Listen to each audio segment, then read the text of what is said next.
We're really pleased to have you here with us for this session today to learn more about the work of the Canadian Foodgrains Bank, and in particular to learn about growing projects and Grow Hope projects and how you can be involved in this work to support the ongoing food security and food assistance work that PWS&D does with the Canadian Foodgrains Bank.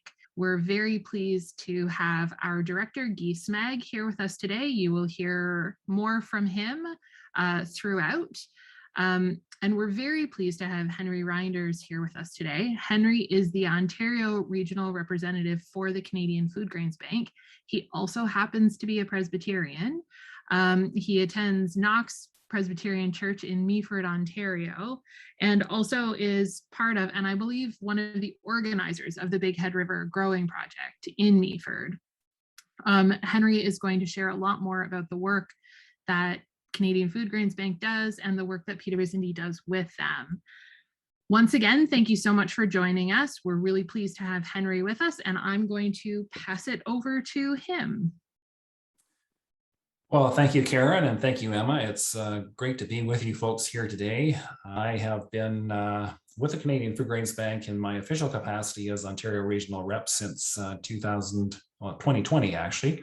Came on just before the pandemic hit. But prior to that, as Karen mentioned, I have been involved with our growing project here in Meaford, actually since 1997. So I've had a fair bit of involvement with Canadian Foodgrains Bank and a fair bit of understanding of what they do. And I retired from dairy farming in 2017, and dairy farmers just don't really quit and retire. They find something else to do, and this is what fell into my lap, and I'm really, really enjoying it. So give me a second here, and we'll see if we can share the screen.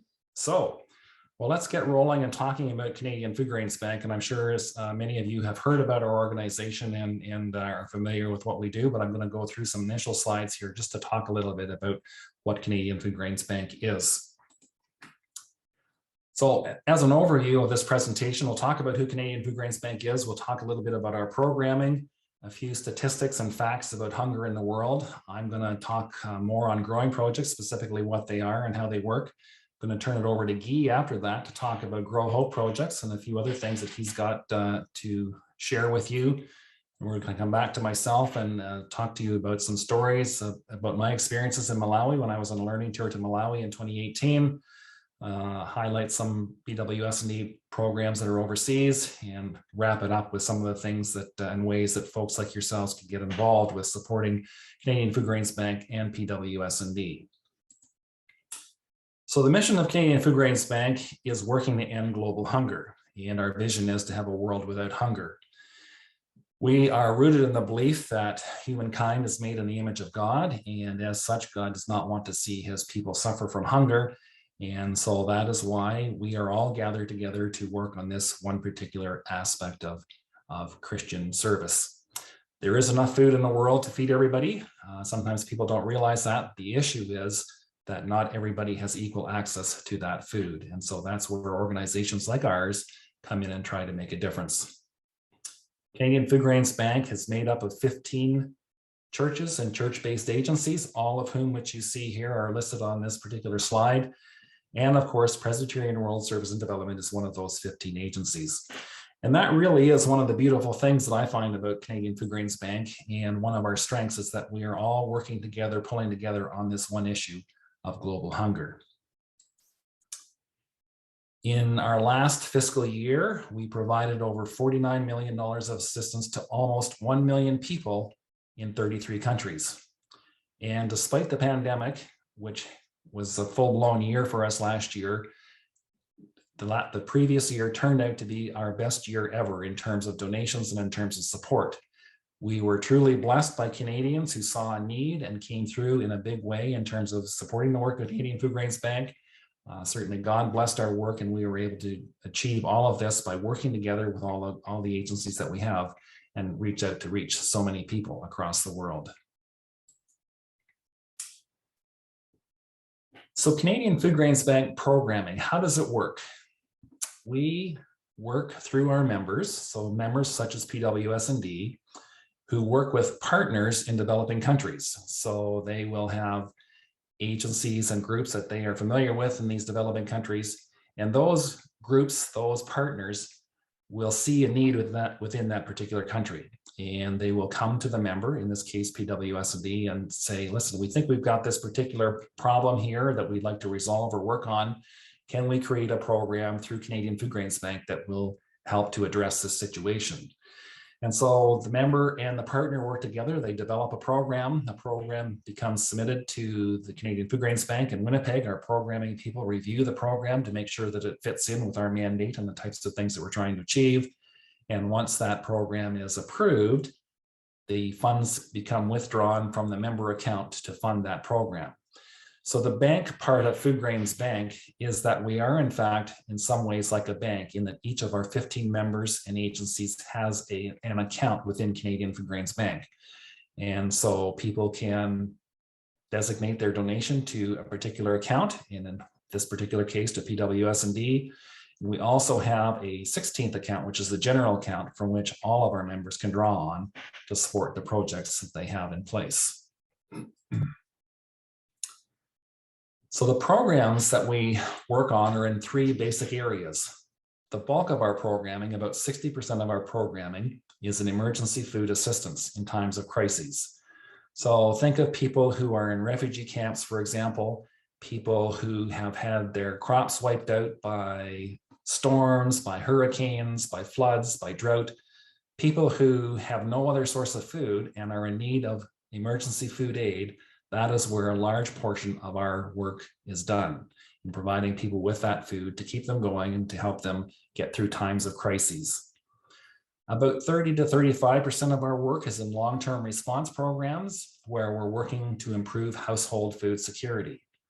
So these are teaching programs where we're working with farmers, for example, to help them get more out of the land that they're farming, teach them about new agricultural techniques, teach them how to improve their soil fertility, as an example, maybe how to grow different crops, different ways of improving their nutrition. And part of this is that we also work with young children and pregnant and lactating mothers, a portion of this work, to help them get off to a proper start. We all know that those early years of development are important for the long term, and we have programs that address this in many of the countries that we work in as well. Finally, a smaller portion of our work is in involving and engaging Canadians and governments toward making meaningful change in the world of poverty and hunger. And we have a group within our Foodgrains Bank offices in Winnipeg who are very involved with government programming and government information.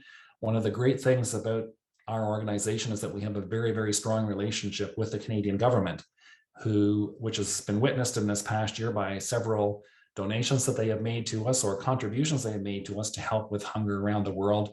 And they are also coming to us in many cases asking about programming and how we can address various situations. So we have that great relationship. And we have had for many, many years a matching grant from the Canadian government, a 4-to-1 matching grant, which currently applies to any of the emergency food assistance programs that we have in place. So donations that are going into emergency food assistance can be matched up to 4-to-1, and there is a $25 million a year maximum on that particular program. So what does global hunger look like over the last number of years? Well, this particular graph, you can see that up until about 2014, the number of absolute hungry people in the world was continually on the decline. We were making great progress. But unfortunately, in the last 5 or 6 years, we have seen those numbers start to turn around. And there are a number of reasons for this. First of all, poverty and inequality has always been a major problem when it comes to people not having enough food. People who don't have the ability to acquire food because they can't afford it. And the world is really not an equal place. Some people are more favored than others. Certainly in many of the countries that we work in, we see those that are on the outskirts of society. India, I can think of the caste society that they have there, and people that are high up in the mountains and away from the cities who don't have a lot of knowledge and a lot of information. Those are the ones that are often left behind and are the ones that are facing hunger. But in the last number of years, conflict has been a major driver of increasing numbers of hungry people around the world. You just have to think of places like Syria and Yemen, South Sudan. Now we're hearing of problems in Ethiopia. Afghanistan is another one that's currently coming to mind. All those situations are leading to people being driven from their land, being driven from their cities, and as a result, conflict is resulting in many, many people without enough food to eat. And those are the ones that end up in refugee camps where much of our work is being done. Climate change, natural disasters is another major driver at the moment of people going hungry. I've been on a couple of learning tours, both to Malawi in 2018 and to India in 2020. And in talking to the farmers that we met there, it was remarkable how many times we heard them say that the climate now is very different from what it used to be. The rains come less frequently. Sometimes they're much heavier than they used to be. We have much more variation in the type of weather that we have, and it is making things very difficult for them to plan and to grow enough food to feed themselves and their family for an entire year. So climate change has been and continues to be a driver of increasing hunger. And of course, in the last 20 months or longer, COVID-19 has been a major driver. In fact, it's been the big driver over the last period of time.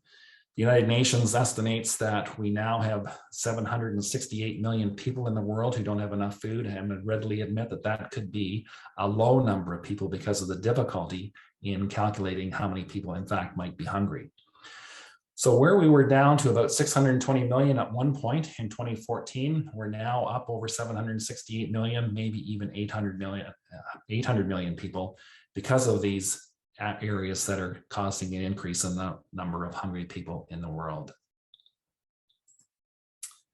So who is it that experiences hunger? Well, it might surprise you to know that 7 in 10 of the people in the world who are hungry are actually farmers. Many of the people that we help are small scale farmers, farmers who rely on 2 acres of land or less to provide them with enough food to make it through an entire year. And many of those people, because of the situations that they're living in, are unable to produce that food to give them enough to last for an entire year.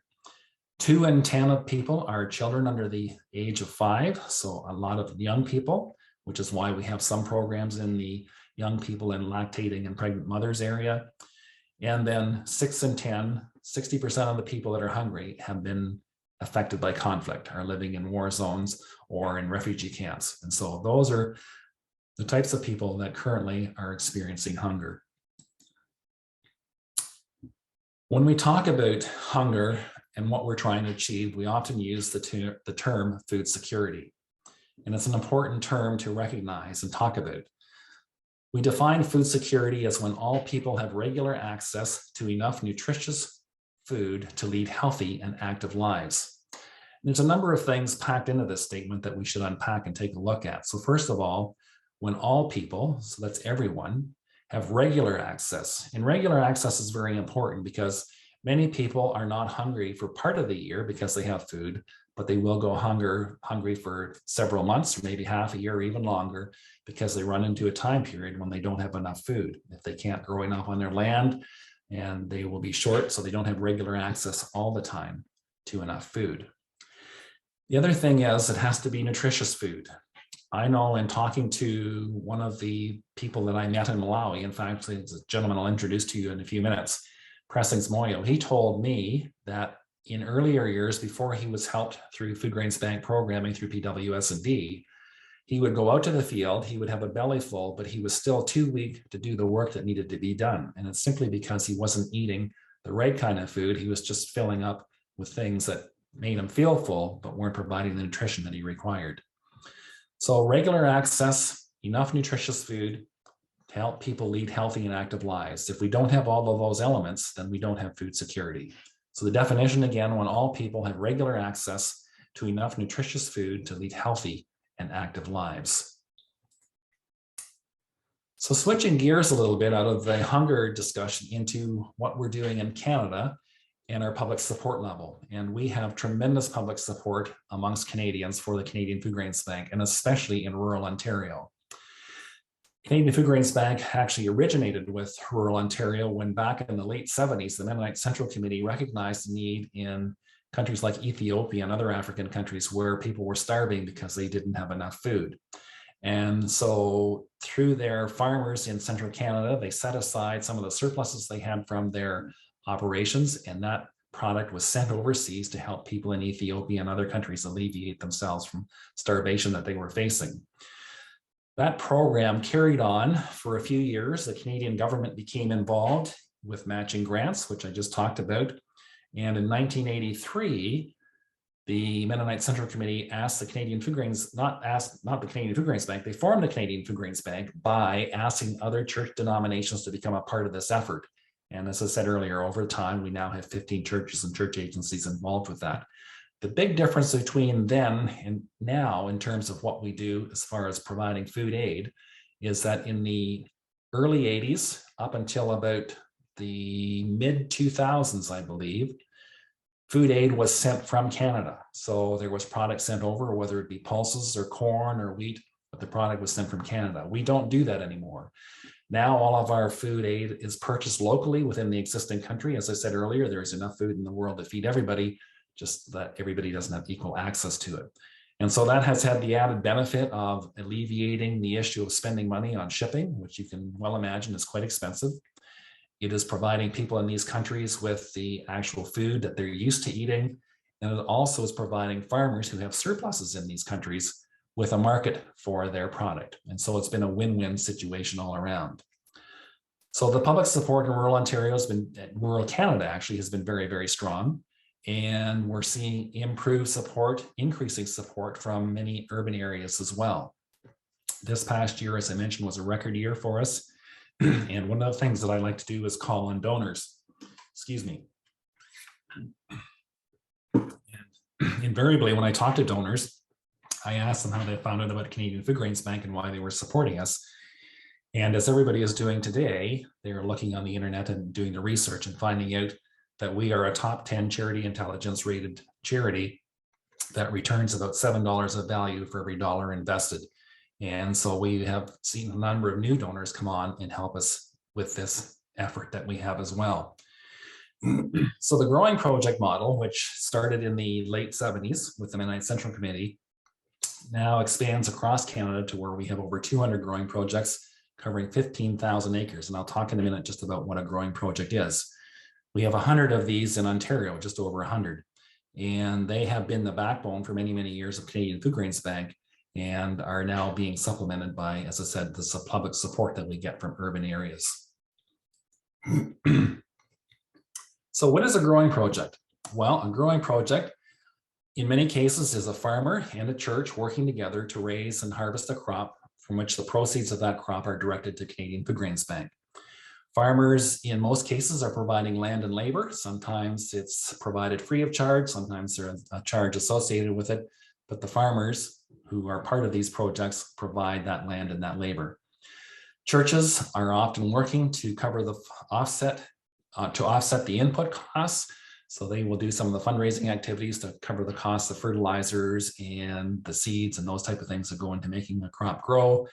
And agribusiness has become involved. We have great support from many agribusinesses, and we're seeing that growing as we continue the work of Canadian Foodgrains Bank. Agribusinesses who are donating inputs, who are becoming involved in helping their customers, encouraging their customers to support the work of Canadian Foodgrains Bank. And then many of their projects are community-based, where fundraising support comes in from the community. So a community may have a dinner, they may have a concert, for example, various ways of supplementing what the farmer and the church are working together to raise, and all of those funds being directed to Canadian Foodgrains Bank. Just to give you an idea of some of the projects that are supporting PWS&D, here are some that are in various locations. Our own project, the Big Head River Project in Meaford, supports PWS&D. There are projects in Sarnia, Millbrook, Glencoe, Holstein, Perry, Barrie, St. Thomas, Teeswater. All of these are in Ontario. Listowel, Uxbridge, and Woodstock as well. There's a major project in Actville, Alberta that has supported Canadian, or has Presbyterian World Service and Development for quite a number of years. Boise Van, Manitoba, Portage la Prairie, Manitoba, and I understand there's some in PEI as well at Charlottetown and Long Creek. So we do have, PWS&D does have great support for many growing projects across the country. And many of these growing projects, they're not single organization oriented. That's another great thing about these growing projects, is they often involve many churches within one community. And so their proceeds may very well be split up between several organizations. But it is, many, many cases, churches working together, it doesn't matter what the denomination is, to host these growing projects. So I'm going to take a moment here now and turn it over to Guy to talk about a little bit about Grow Hope projects. So Henry talked about growing projects, which happen in farming communities or congregations who are pretty close to farming communities. But then there are many congregations in Canada that are located in non-farming communities or that are not involved with farming. And there's still options for them. So in order to provide that kind of opportunity, a concept was developed that's called Grow Hope, which it helps to connect non-farming congregations with growing projects that are existing. Acres are sponsored by the congregation to cover the costs of growing a crop and of harvesting it. And then the crop is sold and proceeds go to Canadian Foodgrains Bank, same as in growing projects, because it's usually part of a growing project or an extension of one. And then funds are multiplied with matching funds and projects are funded globally where needed. To give you an example, so I'm part of a project called the Danforth Grow Hope project, and that one is hosted by PWS&D, where 10 acres of land are sponsored at $500 each. And this farm is in Stouffville, so it's part of the York growing project, and we are sponsoring 10 acres in that area. To give an example, the crop can be sold for $600 per acre. It all depends. It varies from year to year, depends on the crop and on the market at the time. But to give you an example, this is something that happened, I think, last year or the year before. It was about $600 per acre. So that means that once the 10 acres are harvested, $6,000 can be contributed to Canadian Foodgrains Bank. So that's more than the $5,000 that were invested at first, which is the same concept as growing projects, where there's a contribution towards the inputs and so on. And then when the harvest is sold, the amount goes to CFGB. And then in our case, for example, we are currently doing a food assistance project in Afghanistan, or getting it going. And that project gets 4-to-1 matching from the Canadian government, which means that from those 10 acres, we're able to provide $30,000 worth of programming. That's how things get multiplied. And you think that from a small action, it doesn't make a difference, but you can quickly see that the small action can actually make a big difference, even if you're in a non-farming community. The Danforth Grow Hope project has a ecumenical component, so it doesn't have to be like this. A lot of Grow Hope projects are just one denomination. Say a United Church decides to do a Grow Hope project, but in this case, the project includes United Church, Anglican Church, and Presbyterians, and each one of them get a portion of the proceeds that go into their account at Canadian Foodgrains Bank as a proportion of their investment or their sponsorship of acres. And we can do then joint field visits and joint awareness raising events and so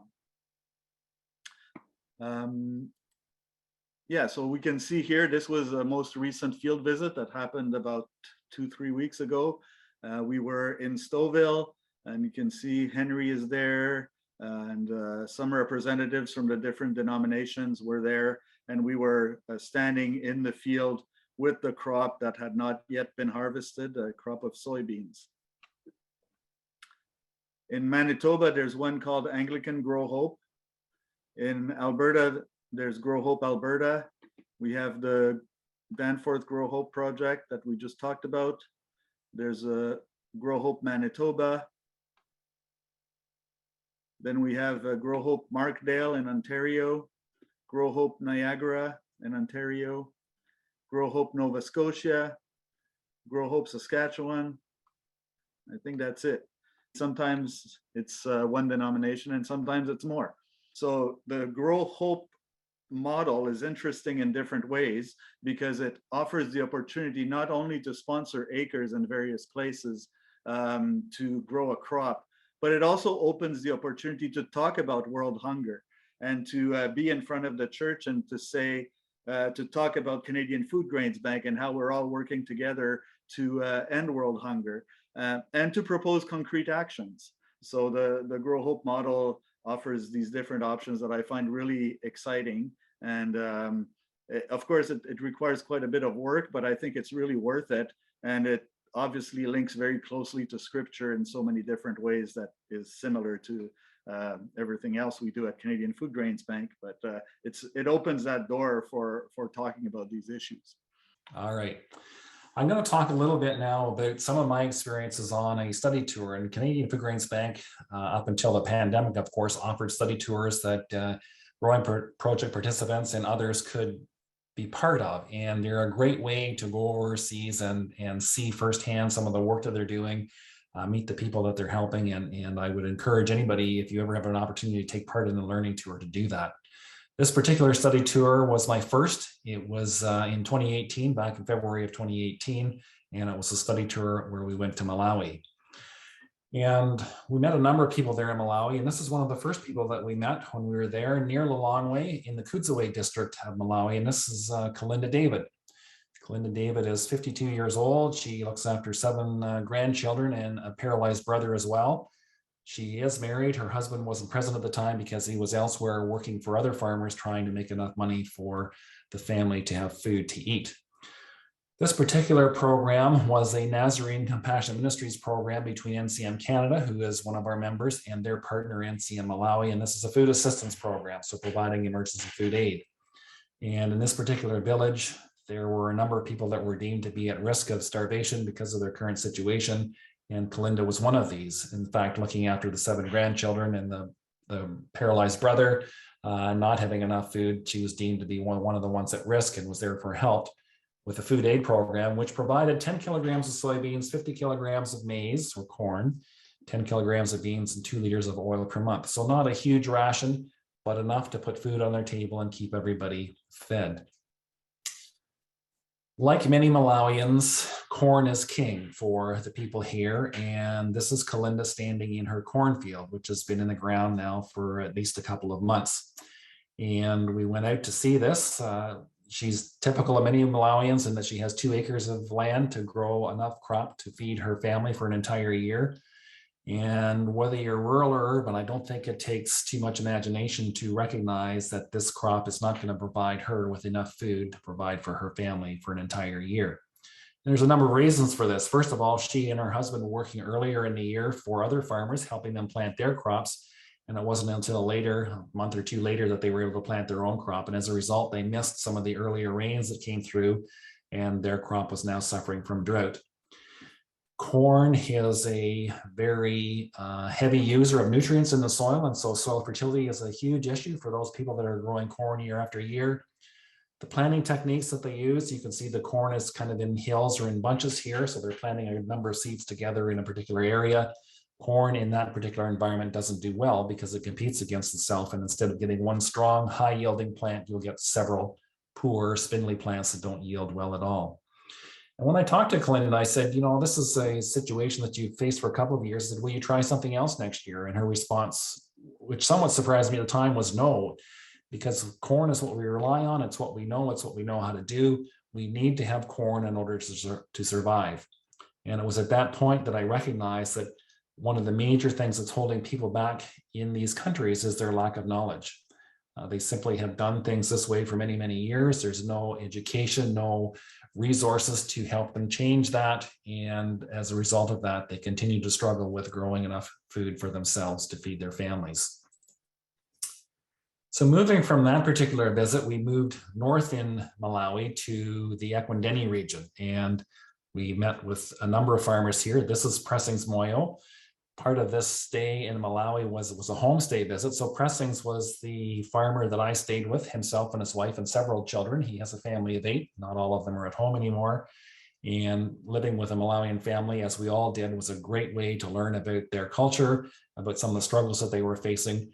And I was fortunate in that Pressings does speak English quite well and was able to communicate with him quite readily. Others had translators that stayed with them, and that also worked well. And so we were able to gain a lot of knowledge and understand some of the struggles that they're facing in Malawi. So Pressings is part of the MAFA project, which is the Malawi Farmer to Farmer Agroecology Project. This is a long-term response program, a program that actually followed up on earlier programs initiated in the Equindenny region. And the Equindenny region, the Equindenny Hospital, is a major center where farmers and others, there's a church there as well, come to for information and for assistance. This, in fact, was a Presbyterian World Service and Development Program working with Global Affairs Canada. It was a $2.75 million 5-year program that came to conclusion, I think, in 2018, actually the year that we were there. And what this program was doing was teaching farmers, such as Pressings, about new farming techniques, about crops that they could grow, and about nutrition and a whole range of things to help them become more food secure in their requirements. So agricultural training was a big part of this, and farmers were taught about crop rotation, so they weren't always growing the same crop year after year after year on the same piece of land. One of the great things that they learned about was growing other crops such as legumes, pigeon peas, groundnuts, which are peanuts. These are crops that provided them with other sources of nutrition, first of all, but they're also crops that build fertility back into the soil. They also learned about intercropping, planting things like pumpkins between the corn rows and taking more advantage of the land that they had. Proper planting techniques. So rather than planting the corn in hills where they had 3 or 4 or 5 corn plants growing within close proximity to each other, space those seeds apart and put them in rows, and that allowed each corn plant to reach its full potential. Fertilization of the soil, again, by using the ingredients they had on hand, some animal manures, and they do have some chickens and some dogs and some other things around they can collect manure from, but also green plant matter and ash was another source of fertility for the soils. And the new crops that I mentioned, such as groundnuts and pigeon peas, and Pressings actually continued on with growing other crops such as chili peppers, maize, well, corn, of course, is the basic, but cassava and millet and other things that added to his repertoire of crops that he was able to grow. So all of these things together eventually led him from a situation where he told us in 2010 he was unable to grow enough food on his 10 acres of land, which is a large farm, to feed himself and his family, to where he now has more than enough. And that's a great thing because he's food secure, he can provide for his family. He also has extra that he can use to send his children on to education beyond grade 8. And it has allowed him to improve his standard of living. When I was there, he had just built a new house a few years earlier, a bigger house than what he had before. And rather than having a thatched roof, it had a steel roof. So a great number of improvements, and they've been able to become more food secure in their requirements. I've got at the bottom here conservation agriculture, and that has been a big program that Canadian Foodgrains Bank has sponsored through our members in a number of different countries throughout Africa. And this is an example of conservation agriculture. Danny Guerra is another farmer that we met, more in the northern region, again, of further north in Malawi, so closer to the equator. And his area was subject to drought because of the fact that they were so close to the equator. And what Danny learned from conservation agriculture programs is to not till the soil, but to leave it alone and to cover it up with old corn stalks or old sesame seed stalks. He learned the proper planting techniques, so spacing the seed properly, and he learned how to improve the soil fertility through the things that I mentioned previously, using ash and other animal manures and green manures, green plant matter.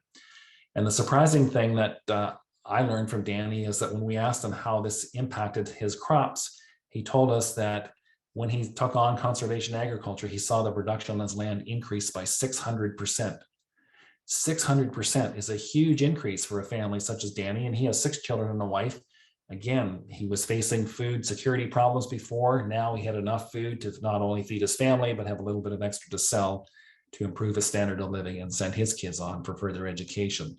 So these programs that we organize through our agencies such as Presbyterian World Service and Development make a huge difference to these people, and they're so very grateful for the knowledge that they gather. And it's the great thing about them is that they're not high cost programs. They are using the existing resources that they have, and with a little bit of knowledge, they are able to improve their food security so much more. This is a quote from a lady who was a part of the MAFA project, just the same as Pressings Moya was, and I think it really, really sums up quite nicely what these programs have meant to these people. It says, using these new farming techniques means no more piecework, no more hospital for sick children, no more worries. That's from Jane Saranda. And Jane was in the same boat as Pressings years before, not having enough food, but now that she's able to grow her own food, she doesn't have to go out and work for others like Kalinda has been doing. Her children are healthy. There's no need for them to be going to hospital because they're sick. And of course, all that combined means a life that's much more stress-free and no more worries. So those are some of the experiences and some of the things that I learned about in Malawi. And I'm going to switch focus now and just talk about a couple of other projects that are currently underway through Presbyterian World Service and Development.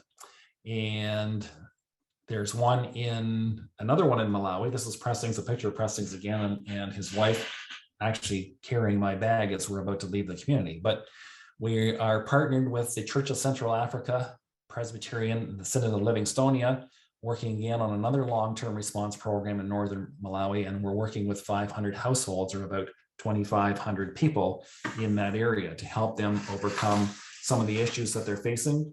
I think they have issues with drought and floods destroying their crops.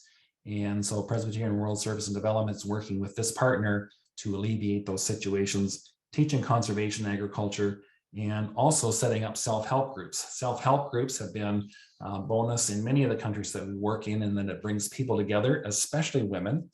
Recognize that much of the work in these countries is done by the women because the men are either out working elsewhere trying to make ends meet, or it's not part of their mandate. It's the way society is set up. Sometimes they're not the ones to be seen to doing the work.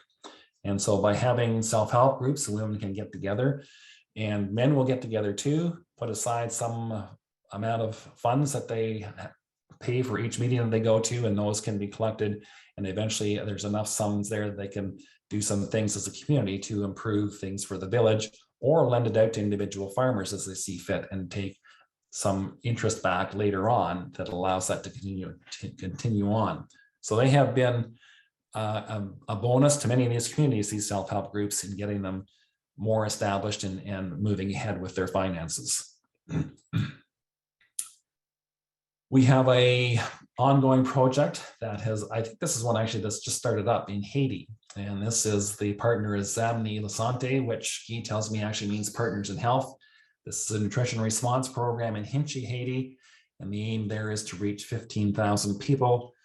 The problems that the people here are facing are that they have poor feeding practices for infants and young children. They have unclean water and high unemployment and poverty. And so Foodgrains, through Presbyterian World Service and Development, this is part of our nutrition program through helping younger children and pregnant and lactating mothers. And so we have a presence there as well. So those are just a couple of examples of current programs that are in place through Presbyterian World Service and Development. And there are many more. I think Guy has a whole list of many that have happened over the years, and I'm sure he would be willing to share that with any of you if you wanted that at some point. So what can you do? Well, we talked a lot about growing projects or Grow Hope projects. And if you have an opportunity, if you have a farmer in your congregation or a farmer in your region, or somebody knows one that's affiliated with your congregation, maybe you can approach that farmer. Sometimes they're very receptive to being able to help out. We have many farmers who maybe farm hundreds and thousands of acres who are quite willing to set aside 10 acres or even a larger portion to grow a crop with the support of the church and others to raise funds for Canadian Foodgrains Bank. So in this particular situation, if you can find a farmer or know of a farmer, you can certainly approach that and see if something can get it set up. And don't be afraid to speak to your regional rep. Myself in Ontario, and we've got regional reps in Manitoba, Saskatchewan, and Alberta as well, and volunteer regional reps in the eastern provinces who would be more than willing, I'm sure, to talk to anybody about possibly getting a growing project going. Some of the other things, smaller things that are happening that I can speak to in Ontario, we have one group in the Guelph area who have a community competition. There are seeds that are handed out for pumpkins and sunflowers. They encourage people in the community, and I think they have about 5 or 6 churches working together on this, and they will grow the pumpkins and the sunflowers, and in the fall they come together and they have competition in various categories. They have competitions in best carved pumpkin, best decorated pumpkin, largest pumpkin, smallest pumpkin. In one year they had ugliest pumpkin. Sunflowers were new to them this year, but they had tallest sunflower, biggest head, best picture of a sunflower. All neat little things that brings the community together as a fundraising activity that helps raise funds for Canadian Foodgrains Bank and Presbyterian World Service and Development. We have another group in the St. Mary's area that have a community garden They get together every year over the number of months to sell their vegetables, pumpkin, squash, and potatoes at the local farmers market. And that has helped them to raise several thousands of dollars for Canadian Foodgrains Bank as well. Our own project here in Meaford, we have what we call the Toonie Tree, and we put this out every year in local churches in the month of October, because October 16th is World Food Day, so we build the program around that. We put these Toonie trees, which as you can see is a tabletop tree, very easy to make, a little sheet of plywood, a couple of tubes and a base, and you can set that anywhere in the church for people to drop in toonies and loonies. And in the last couple of years, we've been participating in about, I think it's about a dozen churches, both here locally, and we've got some in one church in Mississauga that participates with us, St. Andrew's in Kitchener. I see there's a member from St. Andrew's here with us, has participated in this in the past. And in the last year, not this year, I don't know the numbers for this year because they won't be quite as good, but 2 years ago before the pandemic, we took in $4,600 through this venture as well. Another option that the church in Dunnville uses is creating a virtual field. And what this lady, whose name is Sandra Murphy, does is she has a board that represents a field at the back of the church. They used to be part of a growing project, but the land was lost. It was sold and was no longer available to them. So she carried on by creating a board at the back of the church, broke it up into fields. Each little field represented an acre, each square represented an acre. Those acres get sold to members of the congregation who may buy 1 acre or 5 acres or whatever, depending on whatever price is set on that. So in the spring, they sell the acres for planting, and as those acres get sold off and planted, she covers each acre up with a corn cob picture to show that it's been planted. And I have suggested in the fall, they could do the same thing in reverse, sell the acres to be harvested. And as the acres are harvested, remove the pictures to show that the crop has been harvested. And they are successful in raising anywhere from $8,000 to $10,000 for this venture every year as well. So just some options for churches to take part in, as well as being involved with a Grow Hope or a growing project that you can participate in raising funds for Canadian Foodgrains Bank. I'm just going to wrap it up by saying that I have a regional newsletter. All regional reps actually have a newsletter that goes out to their supporters. And if you want to receive that, it talks about some of the growing projects and things that are happening within the province, the provincial area, talks about some updates from Canadian Foodgrains Bank and new things that are going on. You can go to our website, and the button is at the very bottom of the homepage where it says sign up for the newsletter, choose provincial updates, plus the province that you want to receive the updates from, and you will get that in the email. I try to get out once a month. Doesn't always happen that way. And sometimes it's once every 2 months, but there's a lot of interesting and fun information in these newsletters. So I want to close by saying thank you for your attention. And I hope that Guy and I have been able to give you some information and some things to think about in terms of growing projects and Grow Hope projects. They have been a very strong part of Canadian Foodgrains Bank for many, many years. And I think will continue to be a basis of the work that we do. So thank you for your time and attention. I'll just wrap up with this slide, which we put in to show that we do get good support from the Canadian government, and we certainly appreciate that and are happy to carry on with this particular work. Thanks, Henry, and thanks, Guy. I think it's been really great to get so much good information about both the work that Canadian Foodgrains Bank does and the work that PWS&D does with Canadian Foodgrains Bank, but also about ways that people can get involved that maybe they hadn't thought about or known about before. And I think it's also great to hear about Grow Hope projects, and that's a way for maybe some of us who are in urban areas who thought that growing projects weren't something for us to think about as a way to engage. I will just mention Emma put a link to our newsletter that you can sign up for if you don't receive it, but I will do a plug for Henry's newsletter. I learn a lot about farming in Ontario from Henry's newsletter. So it's great to get that and read that. We do want to give some time for questions. If you have questions, you can feel free to unmute or put them in the chat, and I will ask the questions if you put them in the chat, but otherwise you can unmute, maybe raise your hand or something so we can, so that you get my attention. But as you're thinking about it, John, I will come to you, but first I'm going to ask just a question, and maybe Guy can talk about this a little bit. There's a question about what other churches PWS&D will be or works with or will be working with in Afghanistan. Well, the Afghanistan response is coming together, and we are actually quite humbled by the level of contribution from other members at Canadian Foodgrains Bank. So we have confirmed participation in this project from the Primates Fund, the Anglicans, the Tear Fund, ADRA, the Adventists, the Nazarenes, the Baptists, the United Church, World Renew, the Pentecostal Assemblies. So all of those have confirmed contributions to our project. So it's pretty amazing. We are getting close, or I mean, the size of the project will really depend on the total amount of funds that we are able to raise, both from the different denominations, our own contributions, and the Government of Canada portion that comes into that as well. So our hope is to do a project of over $2 million. Thanks, Guy. John, you were flagging for a question? Yes, thanks. And thanks for the great presentations. Henry, earlier in your presentation, you mentioned about the like the 4-to-1 matching with the Canadian government, and I think if I heard right, like up to a ceiling of 25 million.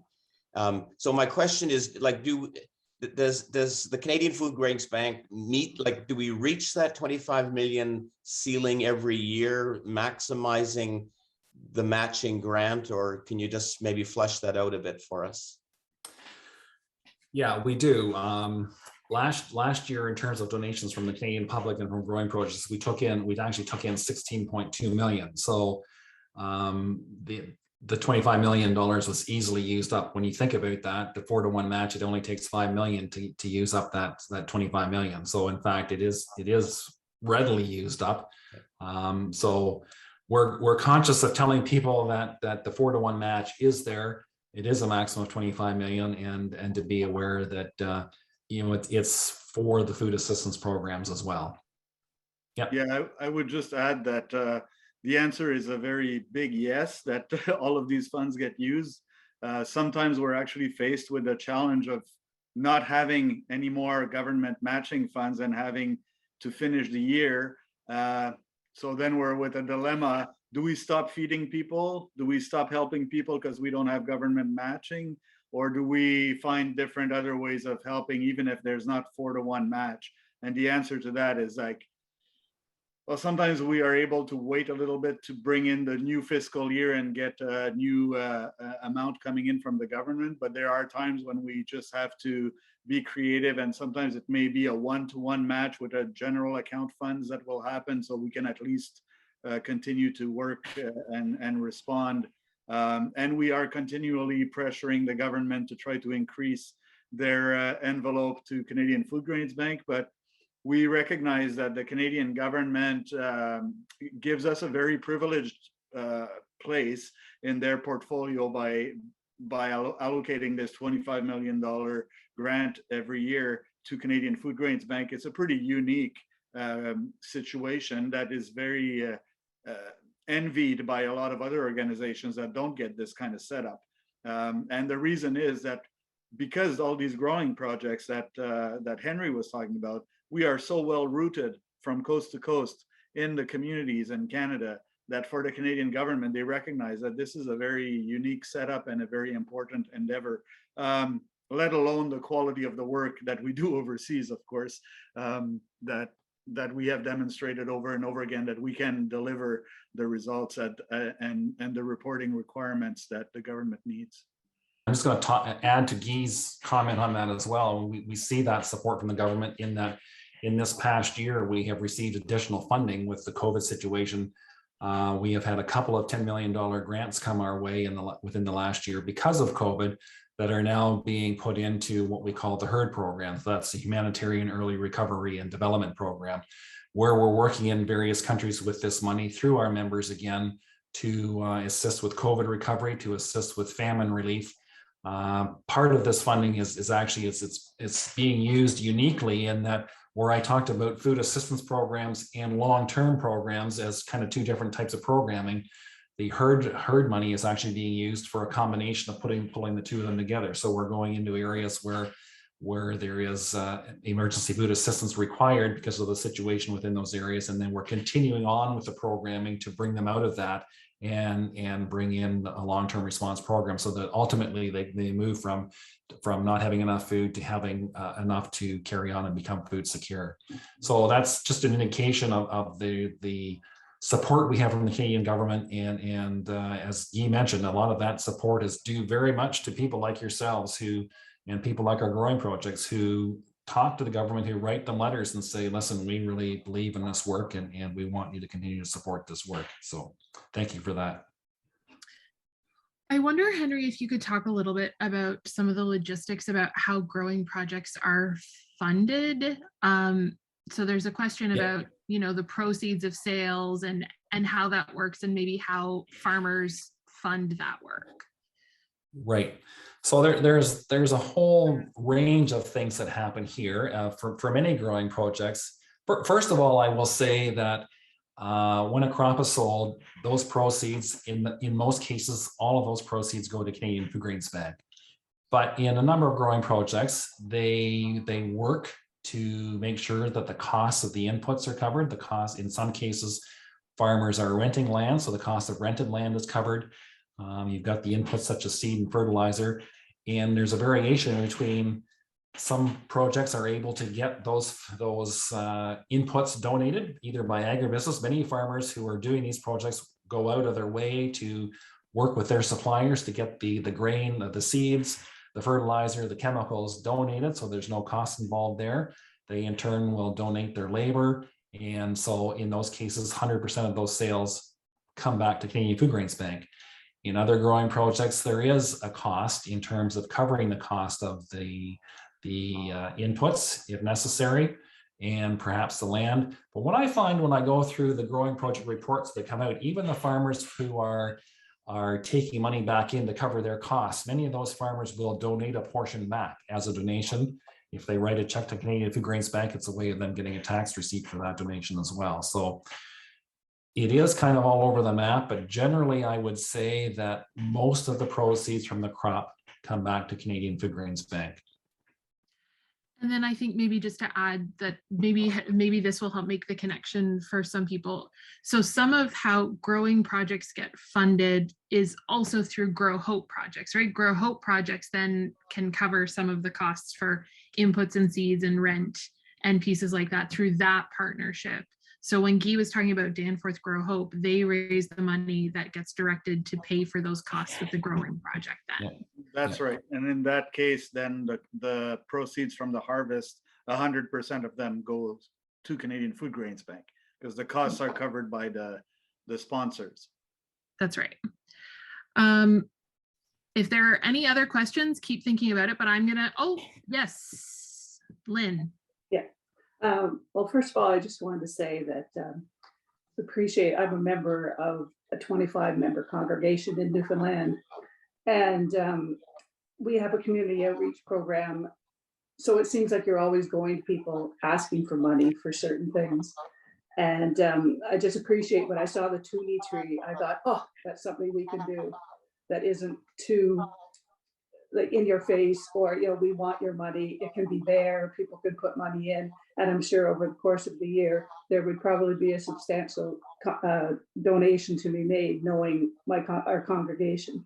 So I just wanted to thank you for having small ideas for small congregations who, our congregation is 60 and up for 25 people. So sometimes it's a little bit difficult.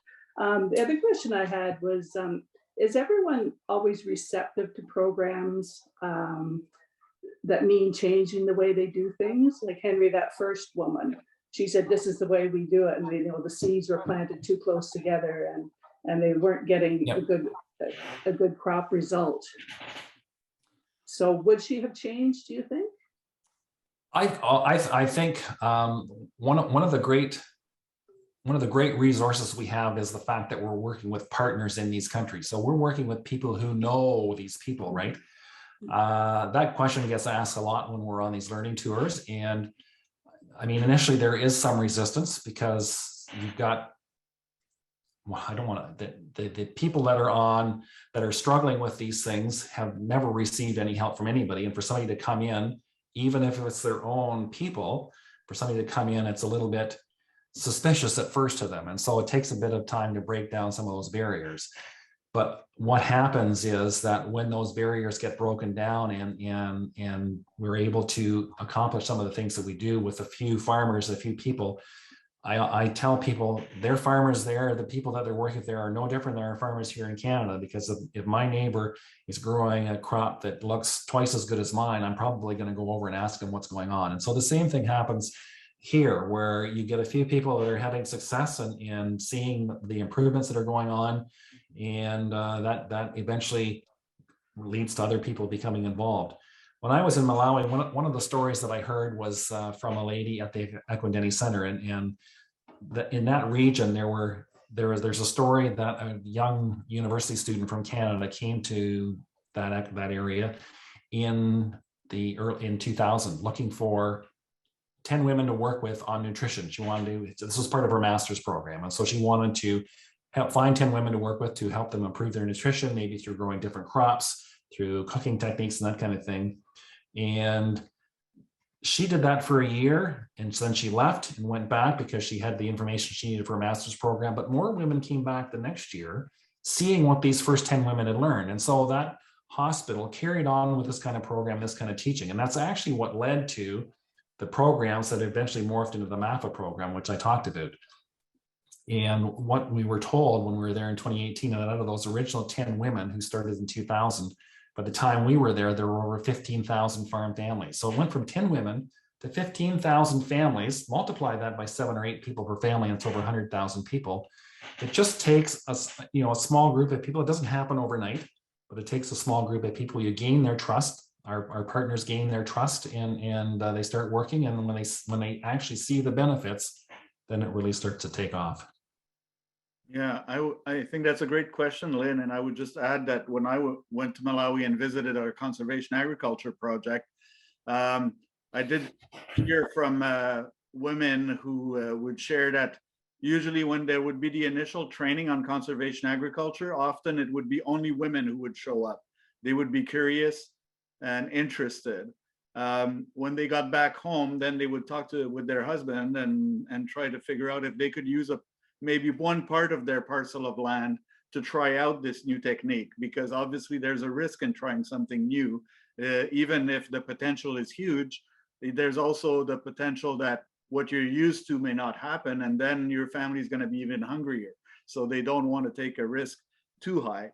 But they would then farm a little part of their parcel with this new technique and see how well it would be doing. And then the husband would encourage her to do a bigger part of the parcel with the same technique, and then it would snowball. Eventually they would do the whole parcel, and then, like Henry was saying, the neighbors would see this is really working out, and they would take on these techniques. The reality is these techniques are low cost, using locally available resources. Our programs don't include handouts, so it's all about sharing information, sharing knowledge. They can then take it on as they feel comfortable, and take the level of risk that they feel comfortable. And when they see the returns, then they start scaling up. And if you want more information about how you could think about starting a growing project, or how you might be able to link up with a growing project through a Grow Hope type model like Guy was talking about, please, you can reach out to either me or Henry about that, and we can help you out. And if we're not the right person in the right province, we will direct you to the right regional representative through Canadian Foodgrains Bank. As Henry mentioned, there are reps throughout the country, so we will link you with the appropriate person that way. I just want to thank all of you for participating today, and remind you of our Afghanistan appeal right now, where we're trying to fundraise as much as possible to assist populations in danger there. A large percentage of the population in Afghanistan is facing food scarcity, and with the winter kicking in, it's going to be a very difficult time. So we're trying to help as many people as we possibly can. So if you want to see that appeal, you can find it on our website. as well.